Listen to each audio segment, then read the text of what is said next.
Hi, I'm Dr. Gate Carlson, President of the American Academy of Child and Adolescent Psychiatry, with another of my SCREENSIDE chats for our AACAP members. For those of you who haven't been here before, SCREENSIDE chats are meant to share timely clinical practice and other information from experts on key topics, mostly focused on the COVID-19 pandemic, but not completely. I'm hoping that they'll be informative, comfortable, and fill a niche not otherwise addressed by materials otherwise available. They harken back to President Roosevelt's fireside chats in World War II and the Great Depression. Today we have a special chats in recognition of the fact that our fellows are graduating, going on to the next part of their lives. And I thought what would be fun would be to have one of those fellows interview me, turn the tables of this interview. So let me introduce Dr. Amanda Downey, who's the Johnny Showalter, MD resident member to AACAP's Council. She's currently the co-chair of the Committee on Medical Students and Residents.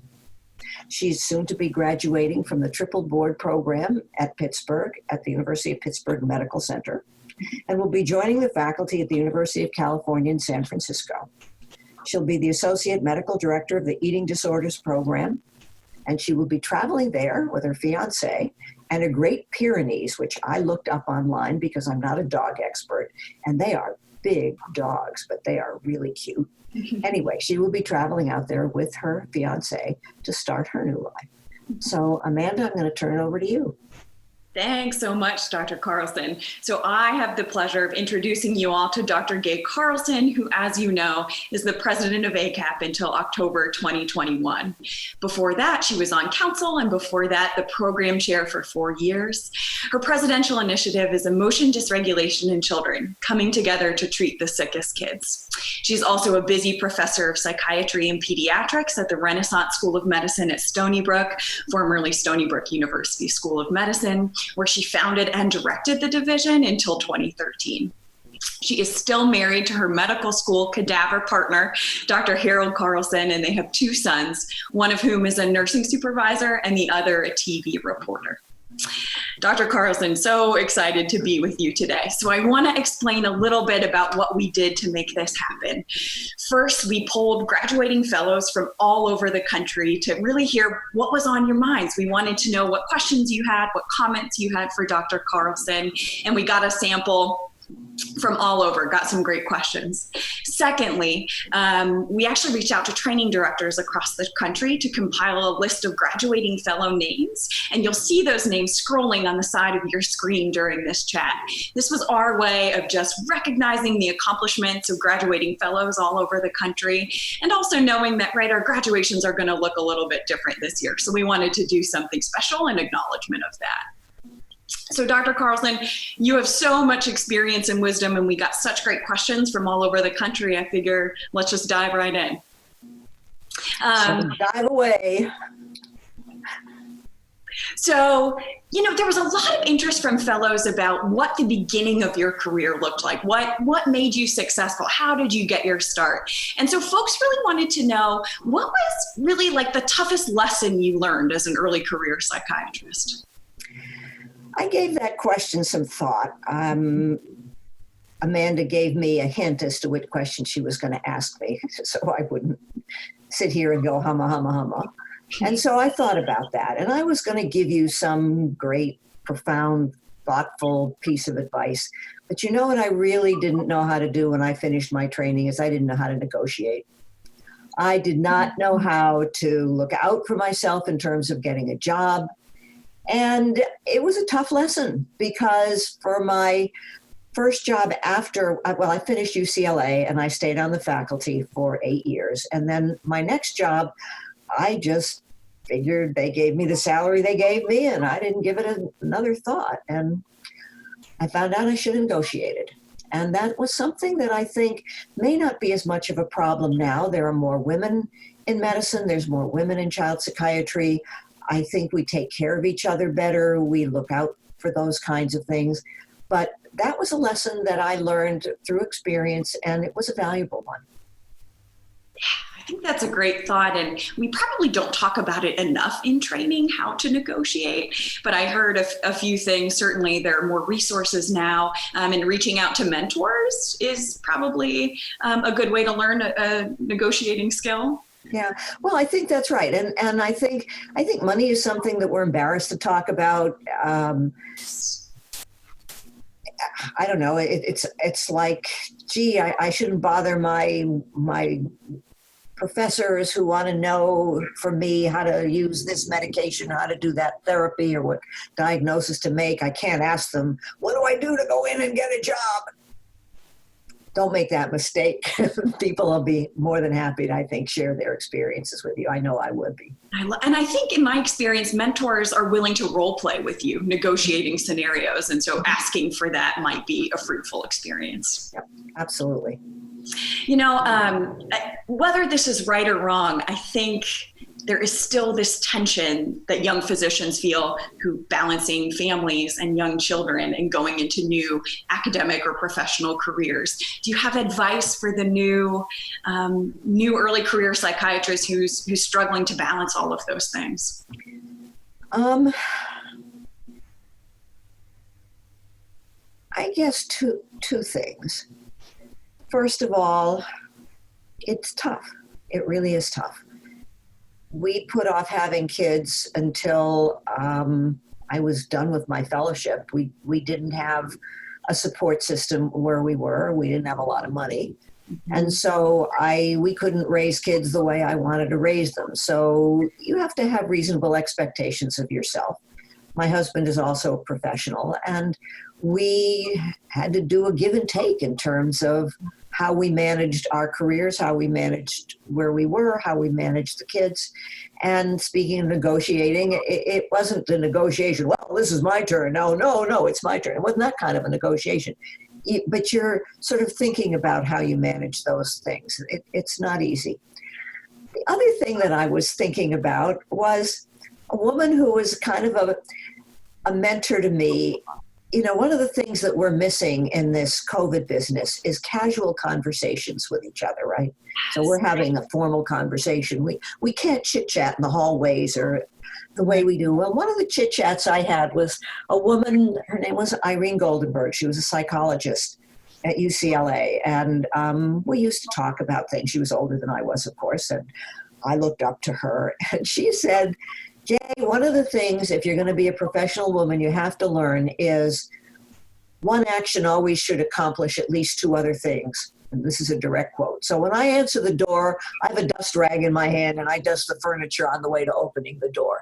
Now, that was metaphorically speaking. I can't imagine Irene with a dust rag in her hand. But the point of it was that you need to be efficient about what it is you do. And multitasking is something you need to be able to learn. And I think if you can organize yourself and use your time wisely, you can accomplish quite a bit.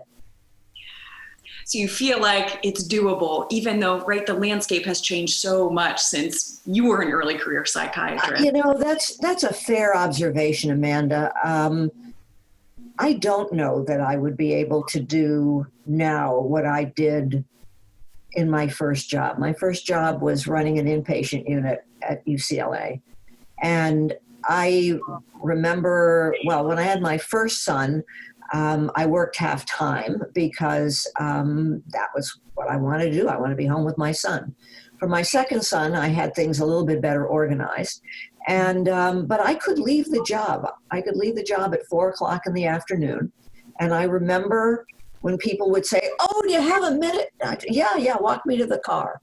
And people learned they better finish their whatever they wanted to know because I got in the car and left. I don't know if I could do that now. I don't know if I could do that now. You admit kids at all hours.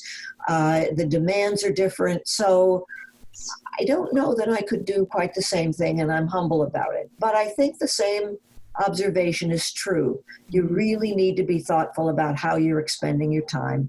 And if you can get one gesture to serve two purposes, so much the better. Yeah, I love that. And being thoughtful maybe in advance about how you're setting boundaries for yourself. Setting boundaries, setting limits, And the expectations are also setting limits on yourself, realizing that people who don't have families, don't have kids, are coming it further in their career than you are. It may be that you get to the finish line at the same point and you do it somewhat differently. My college roommate who got a PhD in psychology didn't do that until after her kids were older. But by the time we got to about 40 or 45, we were kind of in a similar place. We had just, we just organized it differently. Right. Oh, I love that. Dr. Carlson, we're entering this new season with, I think, tons of new challenges for the field and rapid changes in response to the coronavirus pandemic. Is there a real trap that you feel like new graduates should look out for as we're entering the workforce in this kind of strange time? I don't know that there's a particular, unprecedented is the word on everybody's lips. This is unprecedented. Yeah. So I don't have any precedented advice. I think one of the things that I have found a trap for trainees is they don't ask for help. I don't know whether it's not a matter of you don't have time, whether you're afraid, whether you're embarrassed, whether you don't know you need help.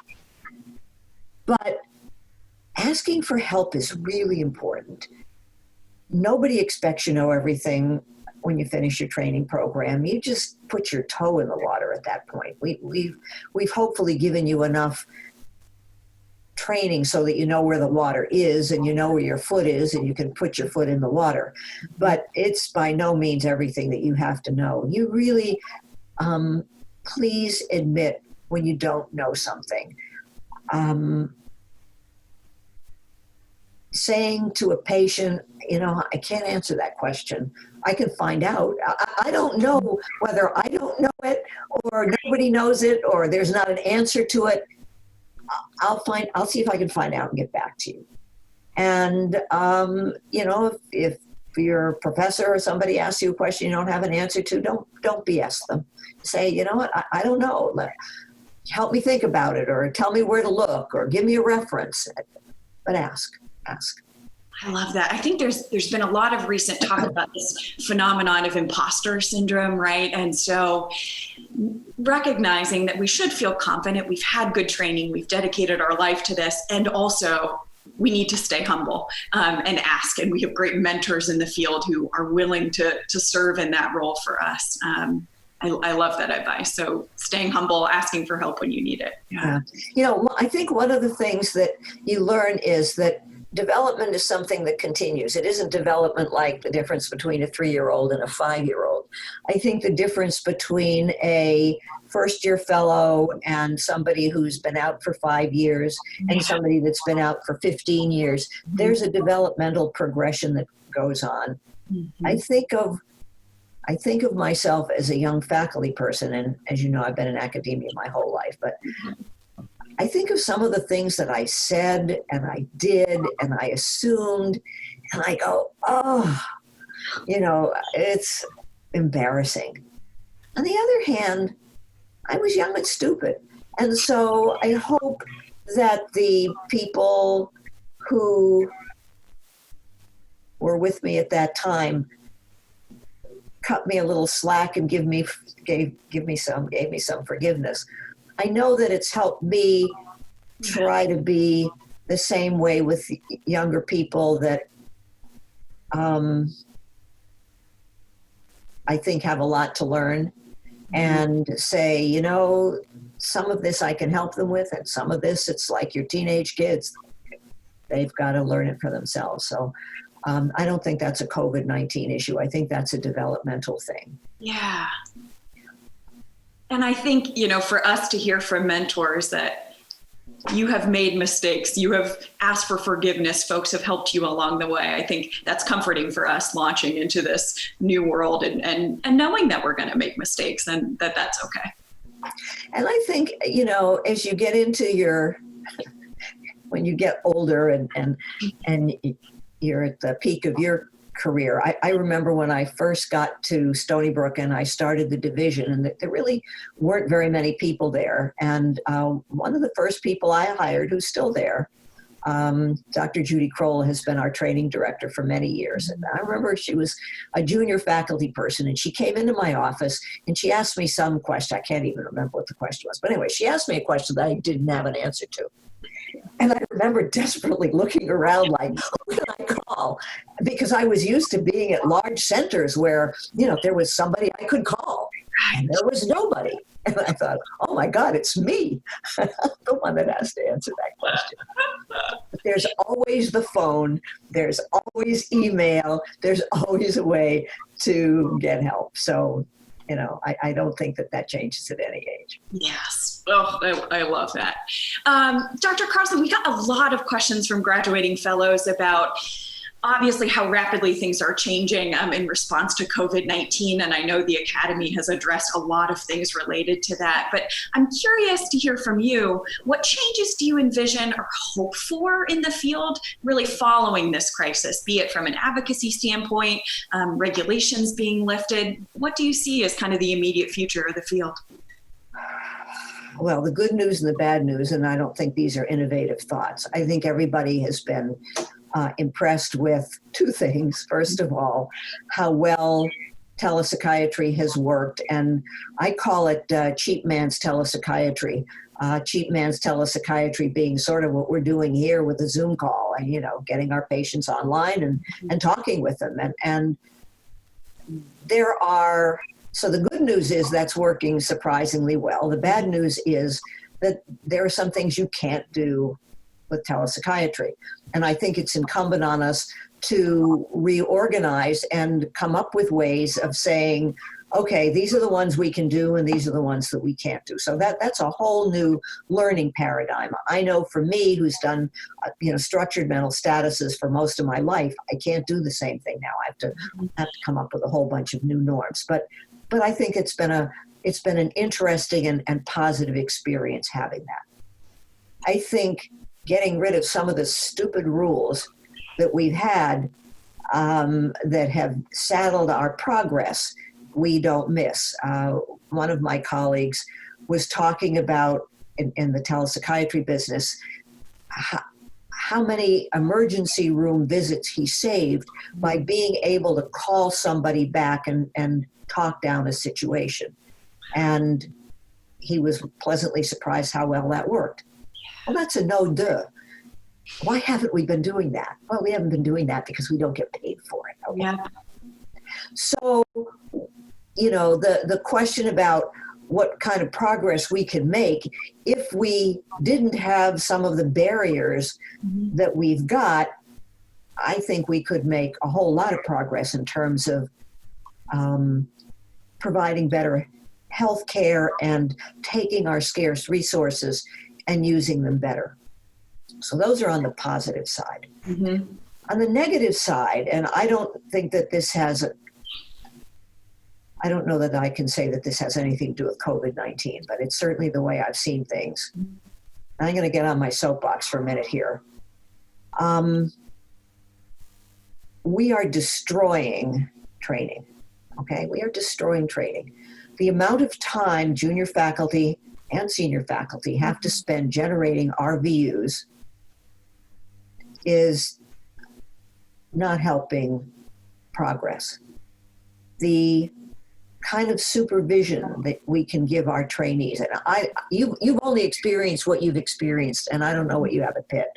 I know what I see traveling, and I know what I experience in my own site.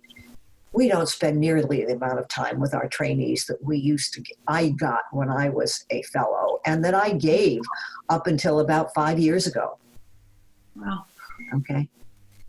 We are in danger of not just being a freeze that freezes the oranges on the orange tree. We're going to kill the trees, because if we don't train you right, then you're not going to train the next generation right.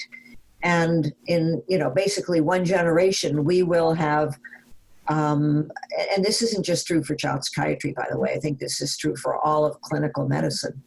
we won't be able to have the expertise that we need when we need it. And yes, we need people that see somebody every 15 minutes and that can be efficient. We also need somebody who's able to think through a problem and are the experts that we go to when we have a really tough question. And if we're not raising those people, then we're not going to have them when we need it. So I hope we don't find ourselves in 5 to 10 years where we have found ourselves with this pandemic, which is basically with our pants down, because we were expedient about being cost effective and squeezing every ounce of productivity out of somebody, and not realizing, we've got to put some emphasis here on training and what we want to see generated in future years. So that's my concern message. Now, as we enter the workforce, are there points of advocacy or things that we can do to protect that training space and time? I don't know.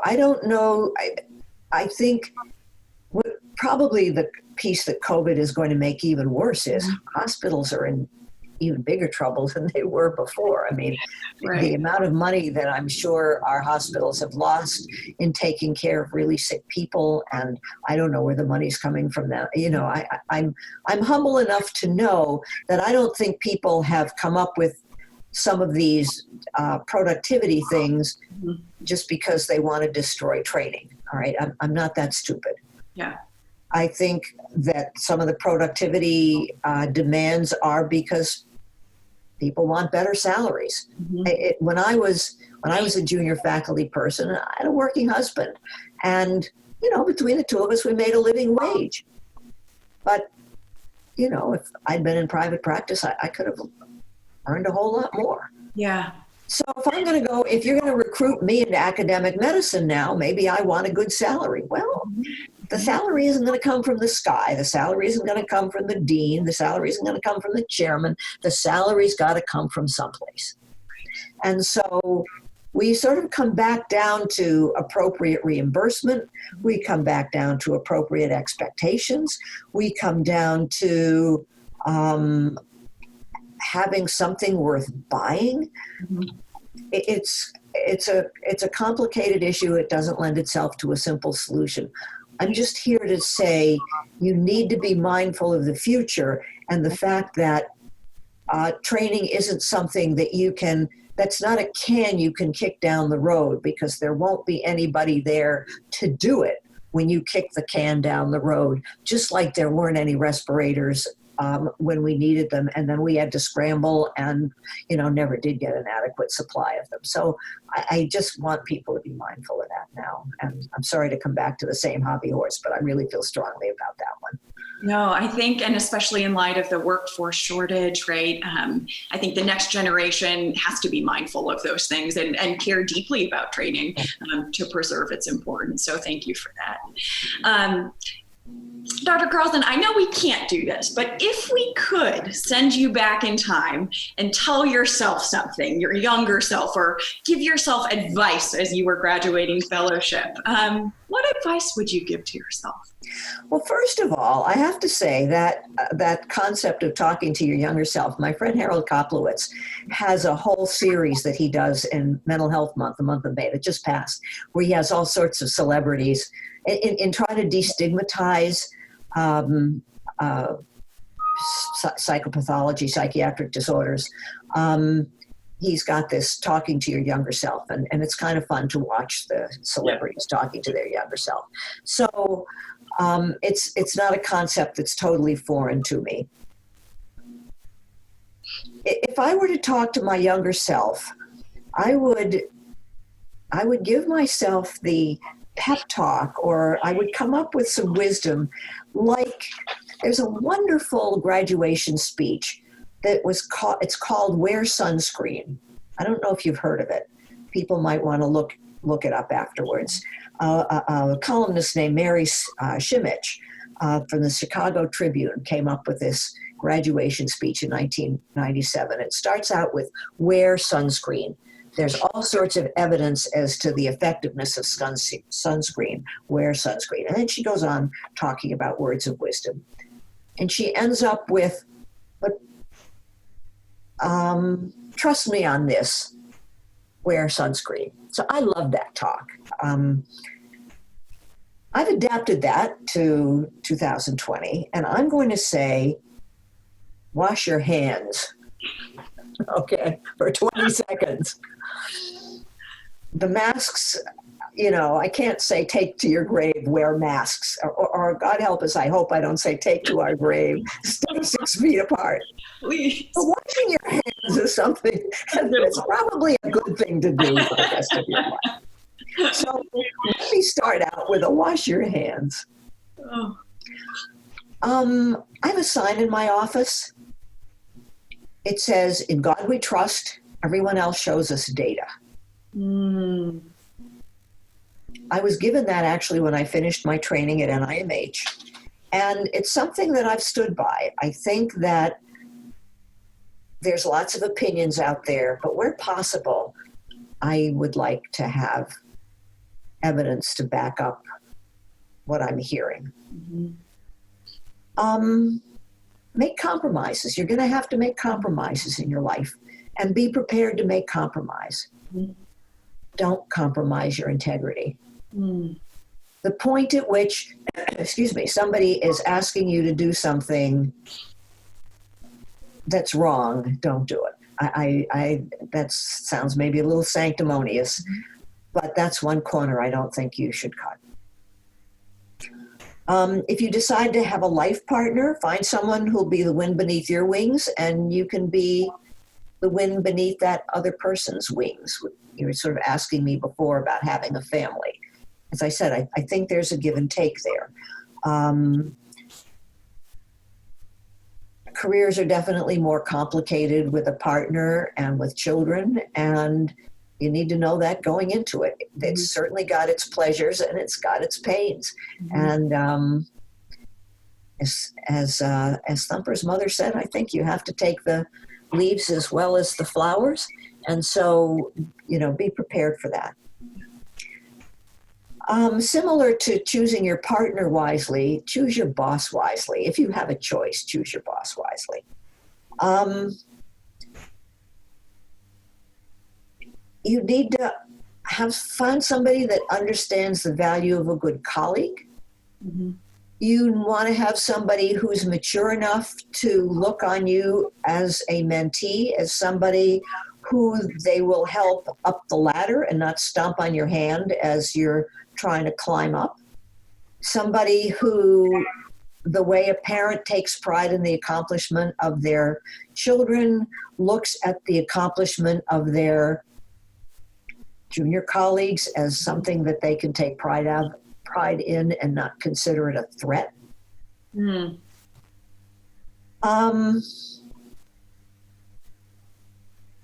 When you give a professional talk, pretend you're talking to your mother or your father. I don't mean to have a bias there. My dad was a PhD in psychology, so he had some idea of what I did for a living. My mom was a nurse, so she understood medicine, but she never really did understand child psychiatry. And she sure as shooting didn't understand academic medicine. And so when I give a talk, I try to pretend I'm explaining it to her, which means that I can use down-to-earth language, mm-hmm. and I can give it in a way that because my mom was smart, a smart layperson can understand.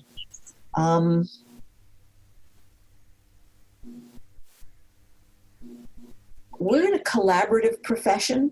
Mm-hmm. I think that's one of the fun parts about child and adolescent psychiatry. When I first started out, I was going to be an internist. You're looking at a real fossil here. I was the only woman house staff where I did my internship, which was a Jewish hospital in St. Louis. And I never really thought about that. I'm getting sort of an aside here, but I never really thought about it. I went back and was looking at some old photographs. There's a huge photograph of, 50 or 60 house staff. I was the only woman there. And I got to be friends with the nurses because they were other women. Yes. And they were really valuable colleagues that I had never appreciated as a medical student.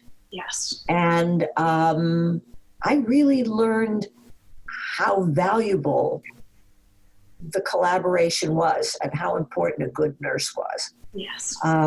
Sometimes they covered your you-know-what for you. Anyway, that was sort of a piece of education that I don't know that I was getting at the time. Right. But subsequently, when I went to NIMH to do basically a research fellowship, I got to, I liked the nurses. I sort of already knew what their value was. I got to understand what a social worker was. We had a wonderful social worker on the affective disorders unit where I was. I mean, she was smart as a whip and a better clinician than most of the doctors that were there. Wow. So I understood the value of her, because before that, to me, a social worker was somebody that got you into a nursing home. Right. And so getting into child psychiatry was fun, because not only did you have the nurses and the social workers, you had psychologists, you had speech pathologists, you had occupational therapists, you had recreational therapists. There's a whole orchestra of people that you could recruit to help you with this child and family. I love that part of our job. I love the collaboration part of it. And so I really think that that's something that we need to embrace, and we need to know how to work with each other to get the best out of each other to advance child development and child mental health. We're doctors, we should know treatments. We should probably, it would be great if we knew how to do everything. I don't think it's possible to know how to do everything, but we need to know when it's being done well. So, full disclosure, I don't know how to do DBT, but I know what goes into DBT. Yes. The same thing about collaborative problem solving. I don't know how to do it, but I know what goes into it. And so when somebody comes along and they say, oh, well, they've had DBT or CBT or some other TTT, and I say, well, tell me what you did with a therapist. And I don't hear things like homework assignments or, groups or Right. I know that they're not getting what they're supposed to be getting. Right. So you need to know what quality is so that you can redirect the person. Or when they say, well, it hasn't worked, it's kind of like having somebody come to you and say the best dose of methylphenidate that you ever had was 5 milligrams and it didn't work. You have to be able to say, well, there's more to it than just 5 milligrams. So I think we need to be aware of treatment being done competently. I think one of the things that I've liked most about child psychiatry is the kids. I didn't start out going into child psychiatry. I started out because I didn't understand when an adult patient of mine was crabbing about her 12-year-old. I couldn't tell from what she said whether she was the problem or the kid was the problem. And I know she told me she'd had stomach pain or a headache or something. I could have asked questions to make a distinction between whether she had an anxiety problem or whether she needed to see an internist. I couldn't do that with her kid. So I wanted to go into child psychiatry to learn something more about kids. And of course, I was interested in manic depressive illness, and I wanted to know why this familial disorder didn't occur in kids. And so I wanted to learn more about child development. So I got into child psychiatry, and lo and behold, not only did I like the collaborative parts of it, I love the kids. They are a trip, even when they've got the worst problem in the world. I can remember one of the kids that was in a residential program that I was doing some work with. And he had a big mouth on him, and he didn't mind swearing, and he didn't care who he swore at. And I remember walking through campus with a TV reporter or a newspaper reporter, and the kid passed me, and he flipped me the middle finger, and he said, sit on it and spin. Well, I have a graphic memory, and I pictured, I cracked up. Oh my God. I couldn't help myself. I just laughed. Oh. And he laughed, and he said, have a nice day, Dr. Carlson. And the reporter was so amazed that laughter diffused this kid's, clearly flipping you the finger isn't the nicest thing to do. And it's clearly embarrassing when you're with a stranger. Yes. I mean, that just was funny to me. And I have found that humor has been a really helpful thing. But kids know it when you like them. And so I think that you should enjoy the child in you, and I think you should enjoy the kids you see. And so I guess maybe that's my final word of wisdom. Mm-hmm. I love that. I think I need to rewatch so I can take some notes. Well, I think that's probably enough. I've enjoyed being interviewed. I think the questions that you've asked have been really great. I expect that you will continue to have a wonderful career. I've really enjoyed the trainees that I have worked with over the years, and I wish all of you who I have not had the privilege of knowing, as well as those who I have had the privilege of knowing, a really good life. Thank you very much for being with us at another Screenside Chats. This is Dr. Gate Carlson with Dr. Amanda Downey. Have a nice day. I have one final piece of advice. For those of you who haven't done so, join AACAP. It's a great professional home. It's good for colleagues, for professional growth, for CME and MOC. And one final word, wash your hands. This is Gate Carlson for Screenside Chats. Thank you for your attention.